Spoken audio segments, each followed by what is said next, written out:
Okay, welcome everyone. Thank you for joining us for today's University of Texas Energy Symposium.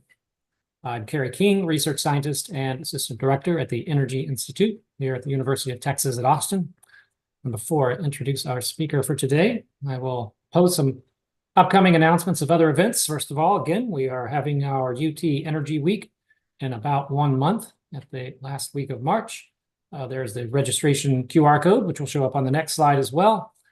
This will be a week of energy talks and a symposium and events on our campus here at the University of Texas at Austin, sponsored by us and the K. Bailey Hutchinson Energy Center. Also upcoming for the UT Energy Symposium next week, we will have Mark Lawby, who is the Senior Vice President and Chief Engineer of NERC. So we're going to have more discussion of the electric grid. So we got electric grid and vehicles today, and then we'll have more discussion of electric grid issues tomorrow, or next week rather, planning and operational challenges, the path to a cleaner future. Then we'll skip a week because of spring break here, and the following week, March 19th, we'll have our own Michael Garrison, who is in the School of Architecture, talking about net energy or zero net energy housing in the context of affordable housing. But today, it's my pleasure to have Eric Wood. He's a senior researcher at the National Renewable Energy Lab. And a little background on Eric. He works on EV infrastructure projects across the country, California, New York. It's part on his behalf of the Department of Energy. He works for the National Renewable Energy Lab's Center for Integrated Mobility Sciences. And he has a decade of experience of looking at real-world travel data, understanding the analysis of vehicle infrastructure and energy storage systems, which we will learn about today. And like me, he has a background in mechanical engineering. The abstract of his talk today is going to be about charging infrastructure for electric vehicles. There are clean energy goals and goals to have somewhere between 30 and 42 million light-duty vehicles of electric vehicles on the road by 2030.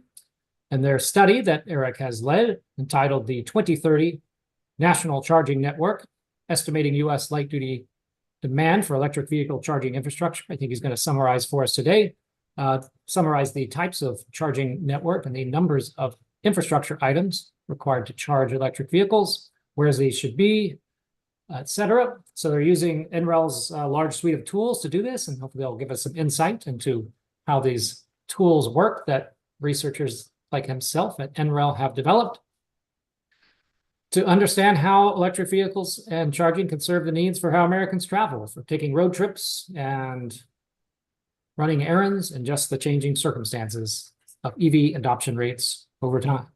So with that said, I'm now going to hand it over to Eric and stop sharing. As always, please submit your questions via the question and answer feature of Zoom, and I will attempt to interject the question to Eric as best I can. And with that said, Eric, take it away. Yeah, thanks, Kerry. Just a quick check on sound and slides. Does everything look all right? Yes, everything looks good. Thank you. Perfect. Yeah, I appreciate the introduction and flattered by the opportunity to speak with everyone today. As introduced, I'm going to be talking about a study that was released last summer around charging infrastructure needs for light-duty vehicles at the national level, and then looking specifically at some 2030 scenarios where the U.S. gets up to 50% sales of electric vehicles by that time. So, it's an exciting time, I think, in the EV space. It has been for a while, and it continues. Electric vehicles are really well positioned, in our opinion, to meet the climate needs of U.S. federal policy, including rapid decarbonization. Some of the sales numbers that I have on here are a little bit dated, but needless to say, we're seeing increased demand for electric vehicles. In 2023, we saw over 1.2 million electric vehicles sold in the United States alone, and that trend is consistent with what we're seeing in other parts of the world. So we're kind of seeing it in the market to some degree. We're also seeing policy support for these vehicles from an executive order back in 2021, targeting 50% sales, to some of the ambitions of California and similar ZEV states towards 100% sales by 2035. At the federal level, we're seeing policy support from the Bipartisan Infrastructure Law and the Inflation Reduction Act to help support the infrastructure and vehicle incentives that we need to realize some of the decarbonization benefits of this technology. And then there's an increasingly large number of auto manufacturers that are committed towards reaching 100% ZEV sales themselves by different timeframes. And of course, Tesla is a great example of a large manufacturer that's been doing that for many years now. So, given all of these kind of policy and market forces, we wanted to, in this work, kind of envision some scenarios for adoption, from present day, which, the study was released last year in 2023, out to 2030. So we're using a model at NREL called the Tempo model to try to estimate what the number of vehicles on the road might be by 2030, plug-in electric vehicles, in a scenario where we reach 50% sales by 2030. And what we end up with there is a range of 30 to 42 million vehicles on the road by 2030. And kind of the pressing question of this work is what needs to be in place in terms of charging infrastructure by that time, or ideally just a little bit before 2030, in order to support the needs of a fleet of that size. And, for a researcher, I think it's a really interesting question. So there are a lot of stakeholders in the charging infrastructure space that all have different kinds of incentives and motivations. Obviously, when we talk about the national charging network, convenient, affordable, reliable, and equitable are the kind of the big picture goals. But, when you start to break it down by stakeholder group, you see different layers of nuance. So the national network needs to be able to meet not only the needs of current EV drivers, but also the needs of future EV drivers. And so there is a role for infrastructure to play in encouraging the sale of these vehicles, and making sure that consumers feel confident in their ability to purchase a vehicle and have somewhere to charge when they need it. Now, we often find that, from focus groups, that future EV owners have a very different perspective of what their charging needs are before and after they actually have some lived experience with the technology. And so, having the infrastructure be visible and available is good, but we also want to be planning and building infrastructure around the ways that we actually anticipate vehicles being charged once they're in an owner's hands. Auto OEMs are another really important stakeholder in this space. They see infrastructure as a really key enabler to the increased sale of these kinds of vehicles. Standalone charging networks, I have them on here as EVSPs, so electric vehicle service providers. They're really, I think, in most cases, very interested in trying to balance the demand and supply for charging on their networks. They can put themselves at risk by building too far ahead of demand and having low utilization assets deployed in the field, waiting for demand to materialize. At the same time, they also do themselves harm by underbuilding and having assets that are overutilized, where people are actually waiting in line on a frequent basis, or even waiting in line on a peak travel day, trying to get to grandma's house over Thanksgiving, something like that. Those have negative feedbacks on vehicle adoption in the long run. And so that's another important stakeholder to think about. Something that some people don't always appreciate is that a lot of the public charging that's out there today is not actually owned by the property owner where that charging is located. So a lot of commercial entities actually serve as hosts or site hosts for these charging companies and charging networks. And so from a site host perspective, how do we think about charging as an amenity for customers and something that's going to draw in customers and retain those customers? And then, of course, the electric grid underscores all of this. We want to make sure that these vehicles are well integrated and are complementing the other types of generation and load that are on the power system. So what does this network look like? There's lots of different ways we can think about that. I would, propose the following kind of conceptual ideas for the way that we think about a national charging network. And the first is this idea of coverage versus capacity. And so early on in the deployment of a charging network. There's likely not going to be very many vehicles on the road. This is akin to the chicken and egg problem. But in order to get those vehicles on the road, there's some minimum level of infrastructure that needs to be available. And so we often talk about that early stage infrastructure as improving the coverage of charging or of fueling infrastructure for vehicles. And in many parts of the US today, we're in really good shape when it comes to coverage for DC fast charging for electric vehicles, but that's certainly not the case everywhere. And one of the things that you see happening right now with some of the NEVI deployments, if people are familiar with that acronym, some of the federal funding that's going towards EV charging right now is trying to fill in some of those gaps in the national network and improve the coverage of charging, especially in rural and low traffic areas. So raising the floor, if you will. Now, having this floor raised creates challenges, right, for the charging operators while there's still a gap in utilization. And so that's sometimes referred to as a valley of death, if you will, for these providers. And thus the need, I think, really for strong public support and the installation and operation of these stations for a time. But eventually we would expect that there would be demand sufficient that we would exceed that minimum floor for coverage infrastructure and start seeing the need for additional capacity to be added to the network to service that demand. That's definitely the case in parts of the US today, where you're seeing much larger stations, much denser networks of stations, particularly in urban areas today, places where there's a lot of electric ride hailing happening, and places where people are less likely to be able to do most of their charging at home overnight. I'll use that last point just to mention that electric vehicles relative to other types of alternative fuels are really unique, and that there's the potential to do a lot of fueling, a lot of charging at the vehicle's overnight home location. Today, we believe that most electric vehicles do most of their charging at home, but we know that this may not always be the case. And so in the long term, we do expect the share of electric vehicles without access to charging at their home location to increase. And so we have to think when we're planning about how to anticipate that demand, especially as vehicles go from first buyer into the used market, into the second and third owner.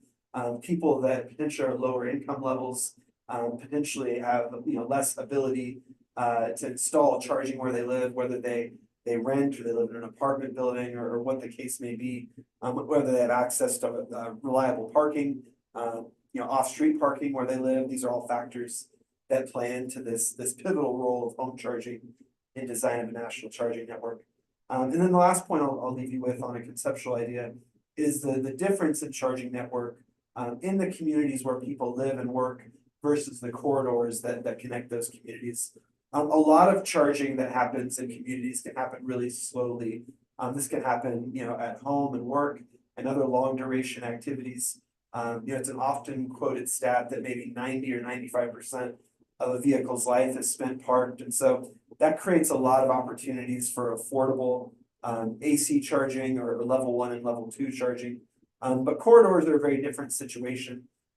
People on long trips trying to get in and out of a station as fast as they can and to their ultimate destination. And so high power DC charging, even looking up at 350 kW DC charging and the increasing prevalence of 800-volt packs.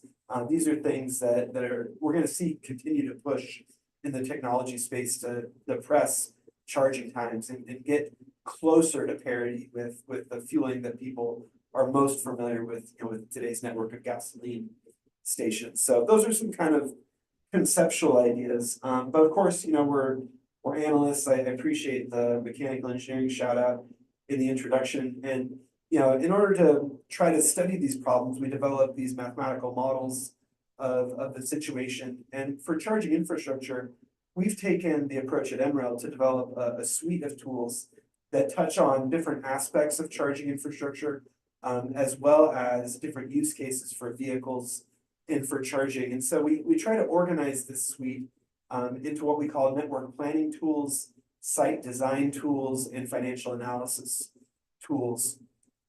Our network planning tools are really intended to think about large geographies. So at the national level or at a state level, how much infrastructure is going to be needed Where should that infrastructure be located? And what should the balance of AC and DC charging be, or the balance of fast charging and slow charging? What do we think is going to meet the needs of consumers, integrate well with the grid, and minimize costs overall? So this is kind of bulk planning, if you will. But then at the site level, we start thinking about questions of, how do you size stations relative to the demand that might be anticipated over the life of the station or the first 5 years of operation of the station? So balancing that supply and demand. What's the role for distributed energy resources, such as on-site battery storage or photovoltaics, to support the station, to better integrate with the grid? And then what do all of those factors mean for the site's ultimate load profile and the amount of electricity that needs to be drawn from the utility? So all of these tools, the network planning tools and the site design tools, can be wrapped up in financial analysis to look at things like the capital investment of charging infrastructure and a levelized cost of charging that factors in energy charges, demand charges, and fixed charges based on the utility rate structure in the area. And then, of course, you'll kind of see these icons on the slide. Some of these tools are really designed for light duty vehicles. Others are designed for heavy duty vehicles, and some kind of play in both spaces, looking at different use cases. And I'll talk a little bit more about those use cases on the next slide. So for our 2030 report that I'm really describing today, we really took 3 of those network planning models and then tried to integrate them in a way that captured multiple types of light duty demand.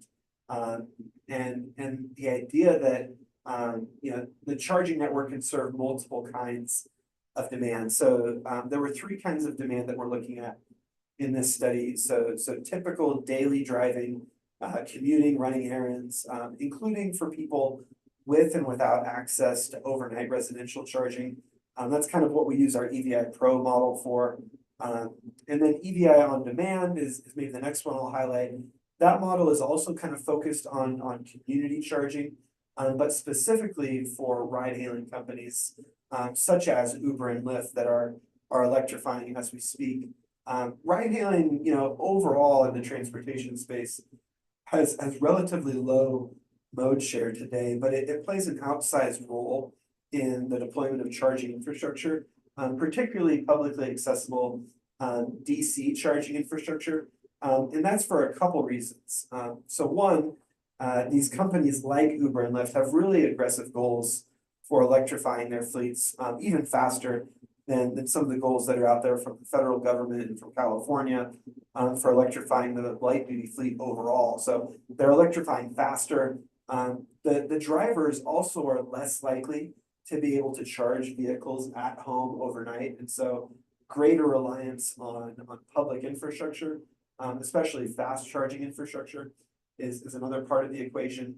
And then finally, ride-hailing vehicles tend to be driven much more in a typical day than what an average light-duty passenger vehicle would be driven in a personal use context. So they drive a lot, they can't always charge at home, and they're electrifying very fast, I would say, are the reasons that we kind of focus specifically on ride-hailing. And then finally, the EVI road trip model is the one that we use to focus in on the long trips, the trips over holidays and to grandparents and to vacation, to visit national parks, things like that. These are trips that don't happen very often, but they're very much a make or break situation for the ownership of an electric vehicle, and something that people really are going to rely on, especially traveling, hundreds of miles away from where they live. They need this infrastructure to exist, and they need it to work. So in the framework here, we're running each of these 3 models independently with a coordinated set of inputs that describe the size of the fleet, characteristics of the vehicles, local weather conditions, and residential access.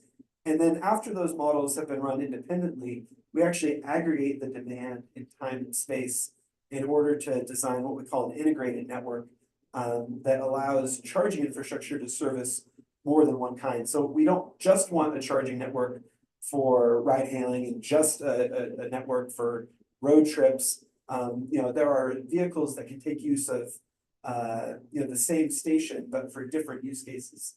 And so we see some savings essentially by overlaying that demand and then designing the supply of infrastructure for the composite demand. I'm happy to talk more about modeling tools, but I'll kind of keep moving through the presentation here. And again, invite anyone to throw questions in the chat. Happy to be interrupted and chat as we go. There's a lot of. There is one question, but maybe you're going to get to it. It's just about knowing the traveling behavior on electric and how that relates, how many miles per day and this kind of thing, and how that relates to charging. So perhaps you're going to get there, but that question's out there. Yeah. So I'll maybe get to it on this slide. So this slide is intended to introduce kind of some of the key assumptions that are made in our 2030 assessment, and driving behavior is a big part of it. You'll see here we're showing a visualization of a national telematics data set from a company called NREL. So these are primarily mobile devices that are monitored remotely and that we can use to infer driving behavior from. We use this data in a few different ways, but the table actually calls out, in addition to the NREL data, a bunch of publicly available data sets that were used in the analysis. So at the time, we were using the 2017 NHTS, or National Household Travel Survey, from the Federal Highway Administration. We're also using a modeled data set of long distance travel from Federal Highway. Again, this is the traveler analysis framework. A little bit of Googling hopefully will point people towards where that data is available online. And then for EVI on demand, we were using some citations from the literature. Getting good ride hailing data is really tricky. The companies like Uber and Lyft are not always providing raw access to that information for researchers, and so we had to use what we could on that front to inform vehicle use, including how many drivers are full-time drivers, how many drivers are part-time drivers, on days they do drive, how many hours are they putting on, how many miles are they putting on. All of those are inputs that hopefully speak to the question in the chat. But other inputs that I'll highlight. So this study is looking at 33 million vehicles nationally. That's about an order of magnitude larger than what's on the road today. So this table here shows registrations as of 2022. Like I said earlier, we added about 1 million registrations last year alone. So that is ticking up. We're assuming a slightly higher share of battery electric vehicles on the road in 2030 than what we see today. That's really kind of the direction that we see a lot of the major manufacturers heading, although it'll be interesting to see how that balance of battery electric vehicles and plug-in hybrids plays out over time. I think there is a really important role for PHEVs to play, as some people call them. In terms of body styles, a lot of electric vehicles on the road today are sedans. The Model 3 is a big part of the electric vehicle fleet that we have today. But going forward, we're modeling a scenario where the electric vehicles fleet starts to more closely resemble the fleet of all light duty vehicles on the road in terms of chassis types. So a lot more crossover vehicles, a lot more SUVs, and a big increase as well in the number of electric pickups that we see on the road. And then, as vehicle attributes, we have a range of vehicle technologies captured in the study, but we kind of summarize it to say that our average battery electric vehicle on the road is capable of 280 miles nominally. That'll vary based on weather and driving style in the models, but nominally 280 miles. And then about 45 electric miles for PHEVs, and then gasoline for driving range after the battery's depleted. A little bit more on assumptions for technology. We're assuming that by model year 2030, our average vehicles on the road are capable of a 20-minute DC fast charge. This would be a 20% to 80% charge. So that's definitely an increase over what we see today. We're probably closer in the 30 to 40-minute range for a lot of the vehicles that are on the road today for kind of their nominal DC charging speed. And then as part of that, we're also looking at charging up to 350 kilowatts in this study for the publicly accessible DC stations. I've been talking about this table for a long time, and I'm happy to come back to it if people have questions, but maybe I'll advance the slide here and talk a little bit about how we assume that vehicles were distributed across the country. So the study is a national study, but one of our goals with the work was to make state level and city level results available for all of the myriad of stakeholders that are investing in this space today. And so in order to have those regional results, we had to make assumptions about where vehicles are being adopted across the country. So you'll recall the study's central scenario is looking at 33 million vehicles nationally. But those vehicles we don't assume are adopted homogenously across the country. We use registration data both from plug-in electric vehicles as well as hybrid gasoline vehicles to try and extrapolate out this adoption in a spatial way. And so you'll see in the Bay Area of California and in Denver, Colorado, and Southern California, some of the leading areas based on this data, we're showing up to 35% of vehicles on the road in 2030 as being plug-in electric vehicles in those regions. But if you look at places like rural Oklahoma or rural North Dakota, we're looking at maybe closer to about 3% of vehicles on the road in 2030 being plug-in electric. And again, that distribution of adoption is calibrated based on this historical registration data. So we're not trying to pick on any given city or state here, but this is kind of proportional to what we see today with some amount of dampening. And again, happy to talk more about that aspect if people have questions. There are various questions coming in. They're kind of across the board, so I'm only going to interject on one here since this slide is kind of about PEV adoption over time, and it's just questions about, stuff in the news about PEVs not maybe selling as fast as they used to last year, or whether, companies are reporting scaling back production. Is there anything you can say about how you thought about that, or at least your higher upper and lower bounds, or how NREL looks at adoption rates, or how often you update that kind of a forecast? Yeah, happy to talk about it. And I will say the narrative around the new market for electric vehicles is a little bit complex right now. And I'll provide 2 points to describe why I think it's complex. On one hand, I think it's true, right? There has been some stepping back, some slowing down happening in the new vehicle market. But on the other hand, we are still seeing sales increase year over year. Some of the numbers that came in for December of 2023 were up around 12% nationally. We're seeing 25 and 30% sales statewide across California. So I wouldn't say that sales are declining, right? That's important to say, and they're actually sales are still increasing. I think some of the slowdown that people talk about is really relative to some of the expectations that manufacturers had maybe a year or 2 years ago, and some of the planning that was happening at that time. So things aren't happening as fast as some analysts might have expected, but we're still seeing uptake increase and sales continue to rise. And when you think about charging infrastructure, it's not so much a question of how many vehicles are selling every year, but how many are on the road. Vehicles that were sold 5 years ago are still likely, most of them, on the road and needing to charge on a regular basis. And so this study really focuses much more on stock anyway, but hopefully some of that commentary on the complex nature of the new vehicle market is helpful. Right. But I guess your slide here and earlier sort of implies something like 5 million PEVs a year to get to this 33 million number, or maybe more than that. I don't know, something like that. Is that right? So Carrie, I lost audio just for a second there. Do you mind repeating that question? Oh, right.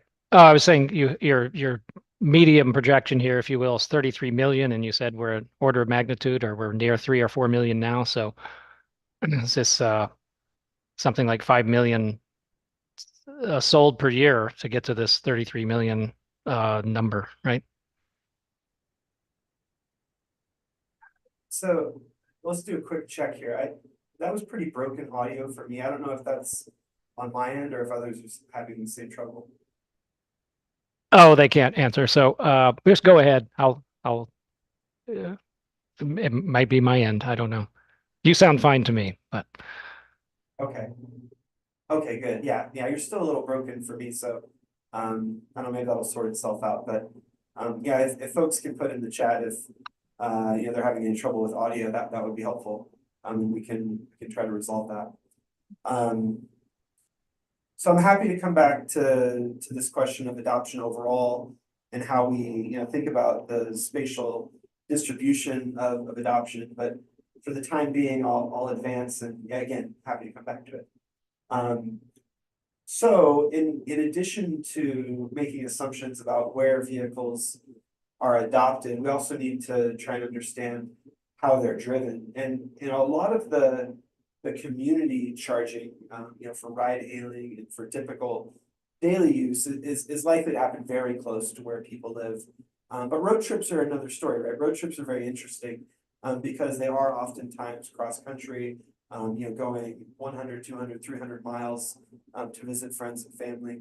And so one of the key pieces of the analysis is really taking advantage of our EVI road trip model and the data underlying it from the Federal Highway Administration to try and simulate the demand for this long distance charging and for high power DC charging along highway corridors.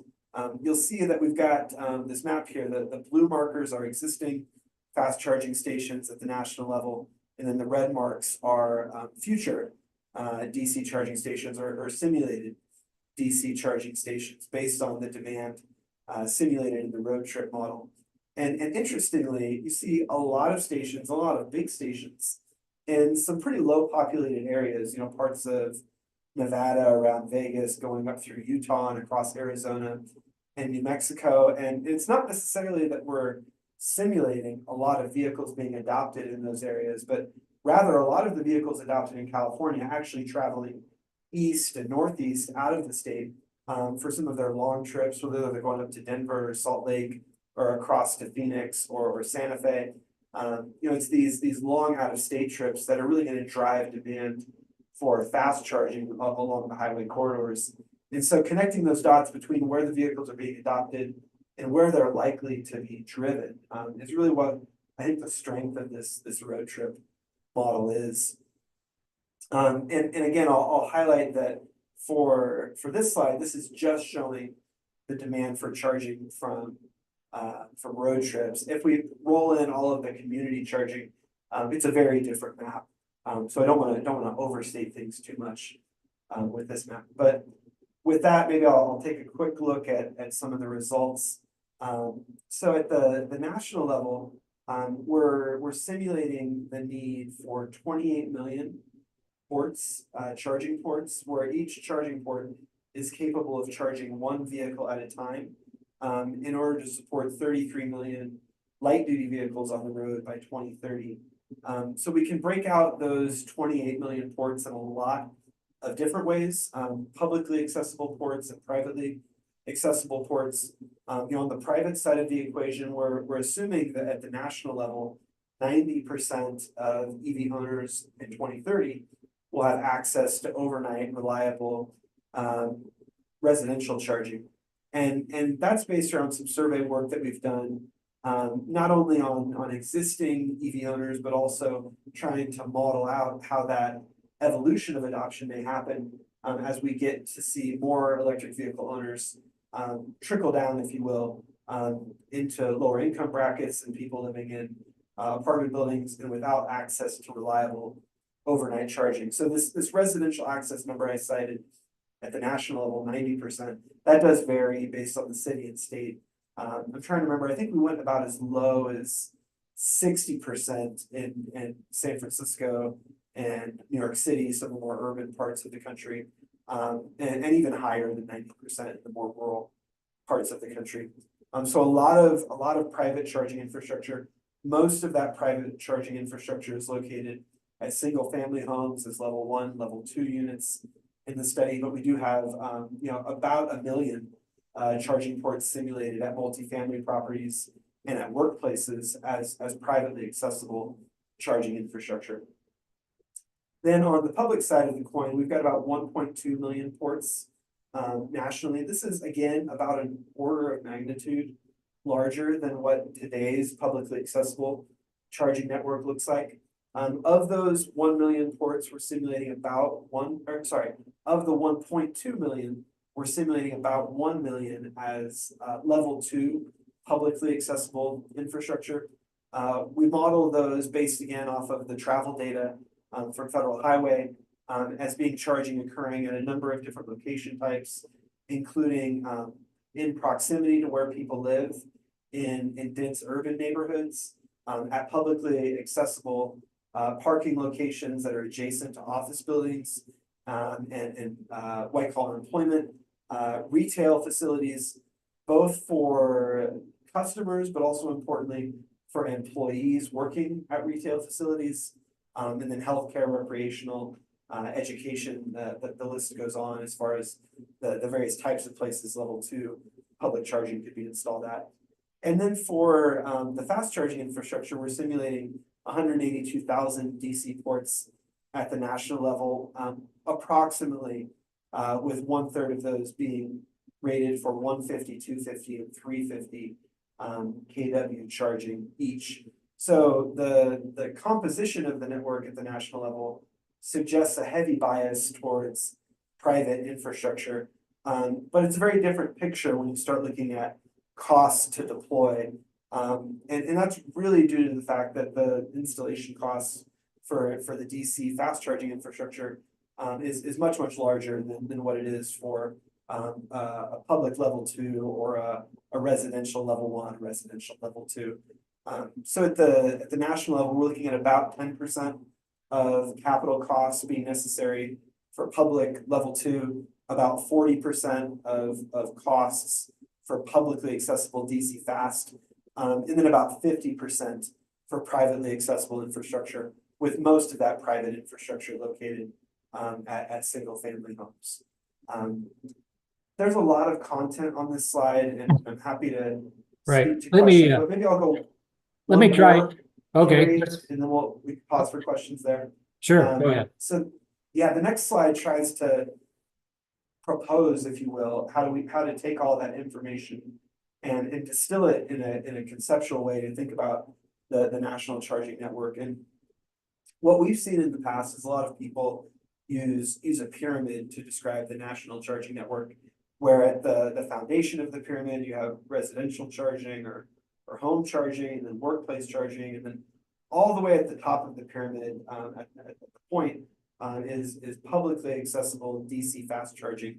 And we really feel like that does a little bit of disservice to what's really needed at the national level. It almost paints this picture of fast charging being a cherry on top, if you will, of all the other things, and a nice to have. But really, I think it's more appropriate to describe fast charging as a critical structural element of the national charging network.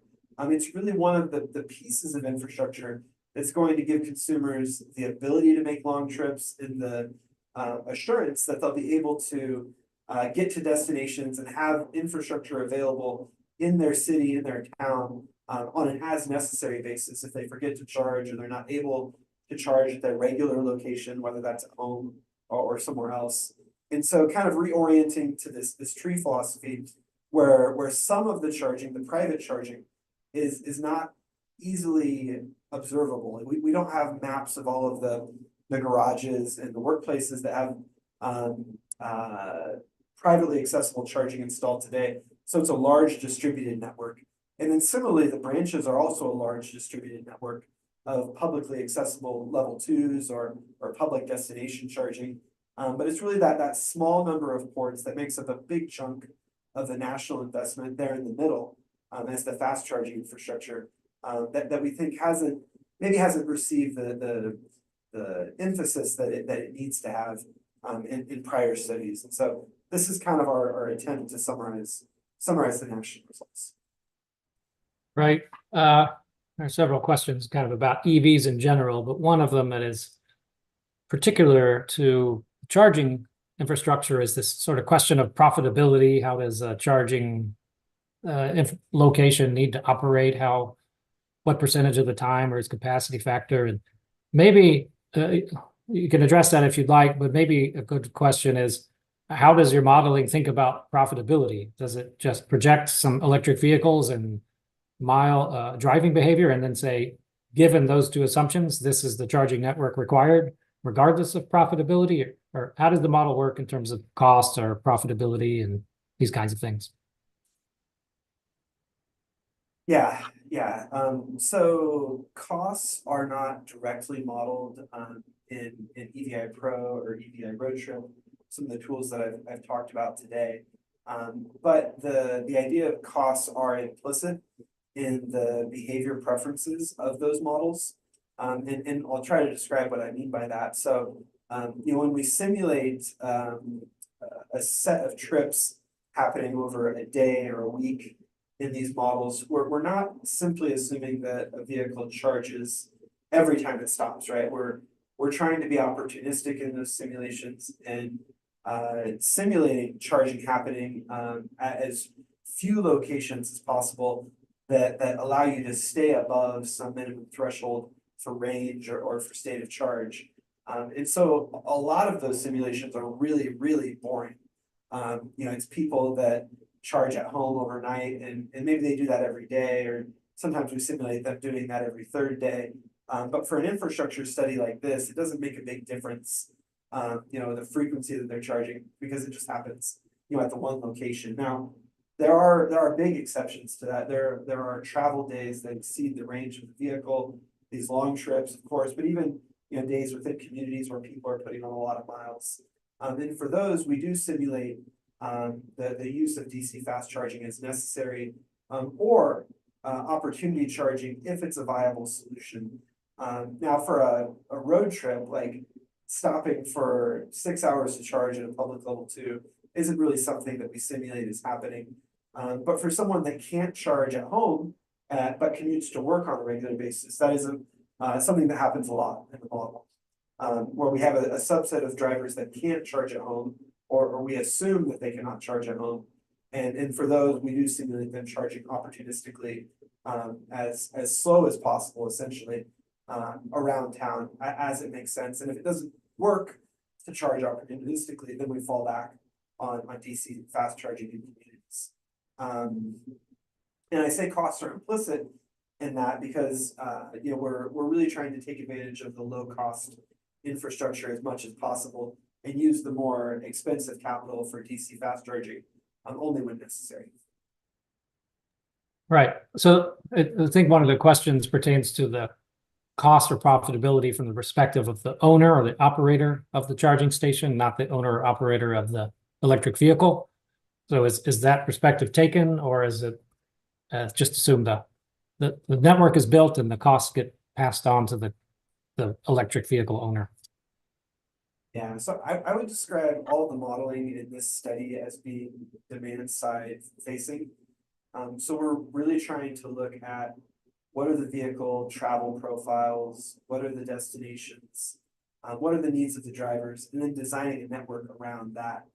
We're not explicitly looking at any of what I would call the supply side considerations in this work, which are important. Of course, my kind of guiding principle here is that, it's a high bar we're trying to clear, providing infrastructure that meets the needs of people and it convinces them to get out of what they're driving today and to transition to electric. And so, having the models be demand facing in my mind is, I would justify that by saying, if we can't make the infrastructure convenient and reliable and meet the needs of people where they're at, I don't know that the demand for charging is going to materialize in the first place. And so that is kind of the justification for focusing on the driver side and less on the supply side, although there are a lot of interesting questions. Right, that makes sense. Yeah, I'll ask one more. I don't know if it's appropriate here or maybe touch on later. From a practical standpoint, it's not my particular expertise, but some others that study this in terms of the charging, the plug standards, if you will, that go into EVs. Is your model affected by any of this? Because I guess in North America, it finally coalesced around the Tesla charging port standard for cars going forward. And I don't know, is there any insight you can have into how that affects your answer at all, or your modeling? And just anything about you've thought about, or about the difference between how Tesla approached it versus the other EV makers as Tesla built out their charging network?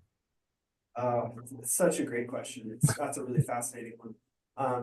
I would take a little bit of issue with the way the question's framed, though. I would say the industry is coalescing in the present tense and not the past tense. There's still a few holdouts that haven't transitioned to the North American charging standard as Tesla describes it, or I think it's J3400. So yeah, I mean, let's go back maybe like 12 years or something when there really wasn't any public infrastructure to speak of. And this speaks a little bit to the incentives of charging providers, which I think is really interesting. There was no, back in 2012, say, some of the first public fast chargers were really coming online, and Tesla, I would say, to their credit, kind of went their own way in developing their own connector standard and investing in their own network of what they call superchargers to meet consumers' needs. And in retrospect, it's been, I would argue, a tremendously successful venture, both for them and providing a positive experience for their customers, but also now eventually opening up that what was once a private network to more manufacturers. So it's kind of happening on a vehicle manufacturer by vehicle manufacturer basis at the moment, where this year there's adapters that are available for people to take advantage of some, but not all, superchargers. And then vehicles actually, from Ford and GM and others are going to start being manufactured with the Tesla connector as the inlet on the vehicle in future years. So that's going to be fascinating to see how that plays out. As far as our modeling is concerned, though, we really don't try to model CCS connectors and CHAdeMO connectors and J3400 or Tesla connectors. Doing something like that would really require us to make estimates of not only market share for each manufacturer, but how each manufacturer might evolve their thinking around what connector types to use. And if you would have asked me a year ago, say, what are all the manufacturers going to be using for connector types? I probably would have said Tesla's going to hold out on an island by themselves, and everyone else is going to gravitate towards CCS Type 1. But it shows what I know, because that's exactly what did not happen. And we're seeing, as you say, more and more manufacturers adopting the Tesla standard and taking advantage of the supercharger network. And so, for Tesla, I don't think the primary motivation was as much about turning a profit on their supercharger network, which arguably they might be doing today. But in the beginning, it was really about making sure that the vehicle ownership experience overall was a positive one and meeting the needs of their drivers, which did result them putting out a lot of infrastructure that was poorly utilized for a number of years. Right, makes sense. Be quite a challenge to make your model work and be dependent upon which model of car people were buying. So yeah, I'll let you go on. There's another question here about the tides of just electric power demand, and let's just say at DC fast charging stations that might be in rural areas. And I know, of course, NREL does lots of modeling and integrated modeling of those things. So just any insights on how this type of modeling here for charging interfaces with the other kinds of grid expansion models and electricity demand in general. Yeah, so we're doing, this study doesn't really get into the power system, but we're doing a lot of sister studies, if you will, at the lab, some of which haven't been released yet, which are looking into the various ways that EVs are impacting the power system. Capacity expansion of generation, like capacity expansion for distribution, use of DERs, supply chains for distribution assets. These are all really interesting topics. And yeah, so for rural high power fast charge stations, I mean, I'm going to get some of the details wrong here, and I apologize for that. But we were talking about Tesla a minute ago.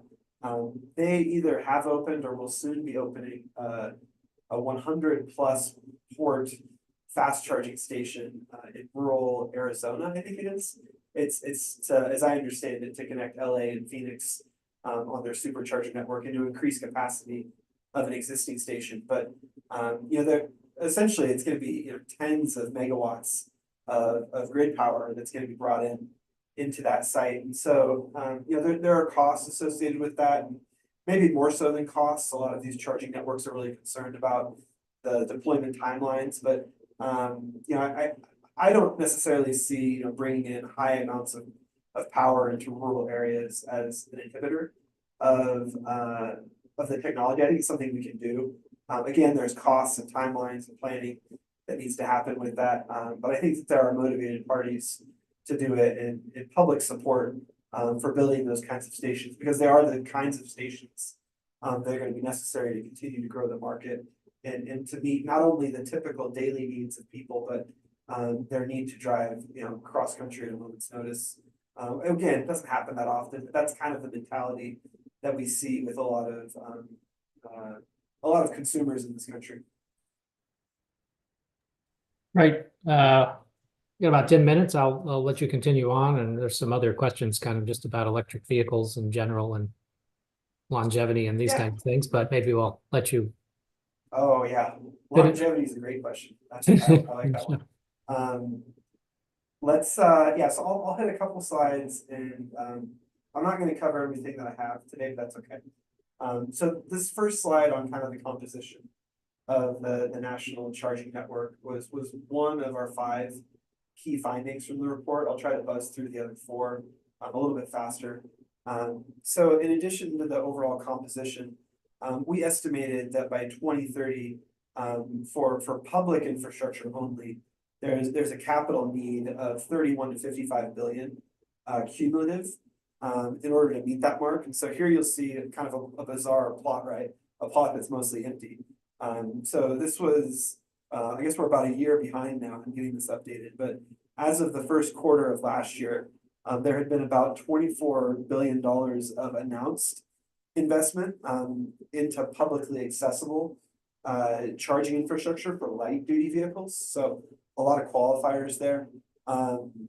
So there's public investment from the federal government in publicly accessible infrastructure, but there's also private investment from companies like Tesla and EVgo and ChargePoint into publicly accessible charging infrastructure. So if we roll up all of the money, and this includes also investments that utilities are making and deploying their own charging infrastructure, we're on a trajectory that suggests we're kind of in a good spot for meeting what we simulate the needs by 2030 to be. I mentioned it, earlier in the talk, but I don't think we really want to meet these infrastructure needs exactly at 2030. We probably want to stay a little bit ahead of the game. This is a little bit of a balancing act in my mind. I talked about infrastructure being underutilized or overutilized, and the risks of both are real. And so it's kind of this balancing act where we want the charging network to co-evolve with the adoption of these vehicles. And so I think the study suggests that there's good news here. The investment need is large, but there's a lot of people, both in the public and in private sector, that are committed to seeing this happen, and it looks like we're on a good path. The third finding was that charging demands and infrastructure requirements are going to vary by vehicle type and for those with and without residential access. A busier chart over here on this slide, but the key piece is right. Charging demands for battery electric vehicles are going to look much different than what we would expect for plug-in hybrids. Plug-in hybrids are probably going to do a decent number of their miles on gasoline or in a hybrid mode, and so generally lower electrical demand overall. And in most of them, at least for the time being, are not DC capable. At least we model them as not being capable of DC charging. So a different mix of charging for PHEVs and BEVs. And then really stark differences for people with and without residential access. Much stronger reliance on workplace charging and public fast charging for people that cannot charge at home, but people that can charge at home, maybe 90+% of charging we would expect to happen at that location. And then the last point I'll make here is that, as with gasoline vehicles, bigger vehicles require more energy. for moving that inertia around and overcoming aero. So the pickup trucks and the SUVs and the full size and minivans are more consuming than the sedans in this study. So that's another interesting aspect of what we modeled here. And I talked about it, earlier in the presentation, but community charging, long distance charging, ride hailing, these are all different use cases for fast charging in the study. And we actually find that, the majority of fast charging demand we expect to come from those on daily travels as part of community charging. A lot of that yellow bar in the middle, the biggest chunk of charging is coming from people without reliable access to overnight residential charging or without workplace charging. So a big need for people to be able to charge vehicles at fast charge stations that cannot otherwise charge them where they live or where they work. And then the fifth finding, this was kind of my point about the supercharger station in rural Arizona. But we found at modeling results at the city level that there were a bunch of interesting small towns that jumped out as having really high ratios in our model of DC ports to vehicles.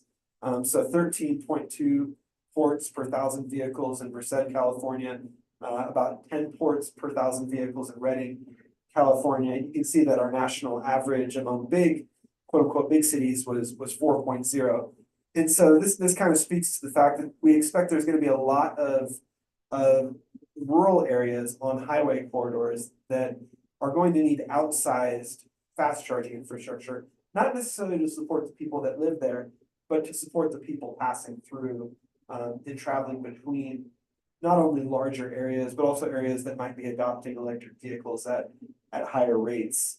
So this creates kind of an interesting dynamic and speaks, I think, to some of the need that the NEVI program at the federal level has identified and is trying to fill. So with that, I'll just maybe scroll to this slide and say, maybe just highlight the NEVI program again, or just explain that acronym and say it again. Yeah, of course. So NEVI is NEVI, stands for the National Electric Vehicle Infrastructure Program. It's a $5 billion program that was enacted as part of the bipartisan infrastructure law from a couple of years ago. And it's being administered by Federal Highway alongside the Joint Office of Energy and Transportation. And yeah, it's focused primarily, I would say, or initially on building out fast charging infrastructure along highway corridors, especially in rural areas. But those funds, that $5 billion public funding, is actually likely to do that and more. So there's a lot of conversations happening right now about what the and more is going to be, how much community level 2 or community fast charging might be built, and for what use cases. So that's NEVI, and then the last thing I'll leave you with is the report's been online for not quite a year yet, but you can take a look at the 80 pages or so. We've got about 11 sensitivity scenarios in the report, and then you can't put all of the city and state level data in a PDF very well, and so we've got downloadable data files for all those sensitivity scenarios for 2025 and 2030 posted online. So if you want to go down into Decatur, Alabama, and see what we assumed for their PHEV population and their private multifamily charging, that's available. Okay, great. Thank you, Eric. Maybe I'll just kind of try to summarize some of these it's a couple of questions on here. Some are just kind of about I guess the data behind the driving behavior assumptions. Is it kind of daily driving behavior, or do you have data on hourly, or kind of, how people tend to drive during the day? And is there any difference that you're aware of between people, how they would drive a combustion engine electric vehicle, combustion engine vehicle, light duty vehicle versus an electric vehicle? Any insights into any of that? I can repeat it if needed. Sure, yeah. So the main data source for travel in this study is for our EVA Pro model, and that's typical daily driving. We sourced that in this study from the 2017 National Household Travel Survey. There is a more recent vintage of that data set available from Federal Highway now, than what we were able to take advantage of.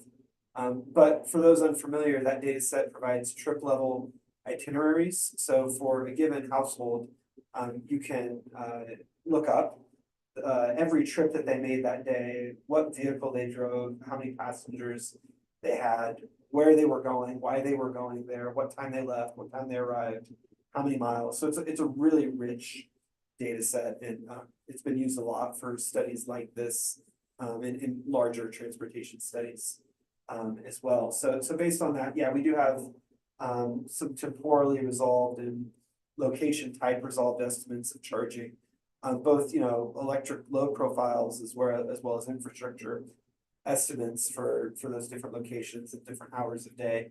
And the hour of day piece is really important for the sizing that we do on the charging network. Because if the peak hour for public fast charging from communities is the same peak hour as ride hailing and the same peak hour as people making road trips through the area, that doesn't really provide any opportunity to more efficiently size the network, because we're sizing the charging network based on peak demand. However, if a lot of ride hailing is happening at night and a lot of fast charging otherwise is happening during the day, that provides a really good opportunity to right size the network, if you will. And then the thing about people driving EVs differently than they do gas vehicles, I love that question. So, like from a duty cycle perspective or a drive cycle perspective, if you looked at traces of people's like 1 hertz or 10 hertz profiles, you would absolutely see differences between EVs and gasoline vehicles, especially the EVs that are really designed with performance in mind, and seeing people in takeoff mode and things like that. Now at the trip level, how many trips people take a day and how many miles they drive getting there, I would argue there's probably going to be less differences there. There is going to be some bias, right? Because today's EV adopters are not necessarily representative of the 33 million vehicles that we simulate in this study. But the whole point, I would argue, of doing studies like this is to make EV ownership and EV driving accessible and available and a viable alternative to driving a gasoline vehicle for as many people as possible. And so we don't necessarily want to say, well, people don't take their EVs on long trips and people don't do this or that with their EVs because of limitations. We want to understand and inform people on what infrastructure would be necessary in order for EVs to be viewed by the mass market customer as a no compromise alternative to what they drive today. Right. Well, maybe I'll end with one more here, kind of a speculative end here. You talked about charging network for light duty vehicles. Just a question about heavy duty vehicles some of which might be electrically powered, at least from charging batteries. Any insights there, or I suppose NREL is probably looking at this to some degree, or anything you want to say on heavy vehicles? Yeah, we certainly are. So, heavy duty vehicles are maybe like a decade behind or something, right? Where light duty vehicles were for plugins, in the early 2010s, right? So there are a lot of open questions in my mind on fuel type shares for heavy duty vehicles. As we look to decarbonize the sector, it's unclear or uncertain maybe what role battery electric will ultimately play relative to other technologies. Hydrogen fuel cell being kind of the one that gets talked about the most as a competitor with battery electric. So that's an interesting piece of that conversation. But for the heavy duty vehicles that will ultimately become plug-in electric, there are some parallels you can draw with light duty. And one, I think, is that, light duty vehicles really got their foothold, say, a decade ago, with people mostly charging at home and not being reliant on a public infrastructure network. And that was something that helped to break the chicken and the egg cycle. And I think we're going to see the exact same thing happen. And I would argue we already are with PepsiCo and some of the early customers of electric semis, is that, depot charging is really going to be where most of the action is at in the early years. People that have a duty cycle that returns to base at night, an A to A route, These are people that have the potential, you know, if the route and the distance and the weather conditions facilitate to adopt an electric vehicle with minimal need for public charging infrastructure. Now, over time, eventually we will need more of that public fast charging infrastructure, and fast charging for, say, a Class 8 semi, you know, looks a lot different, right? We're talking about at least a megawatt per port, maybe a lot more than that, I might argue, in order to get charging times down to, you know, a 20 or 30-minute window.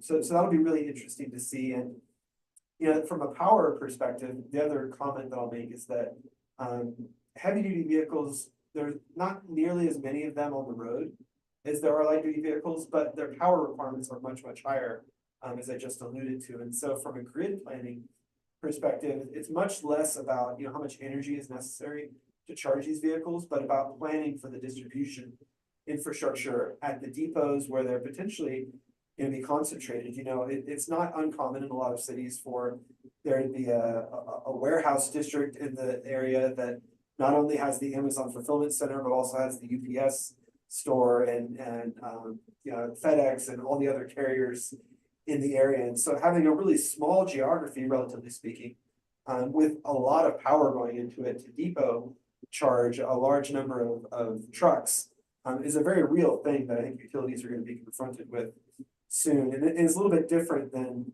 the more distributed spatially planning that's happening on the light duty side right now. Right, yeah, that makes sense.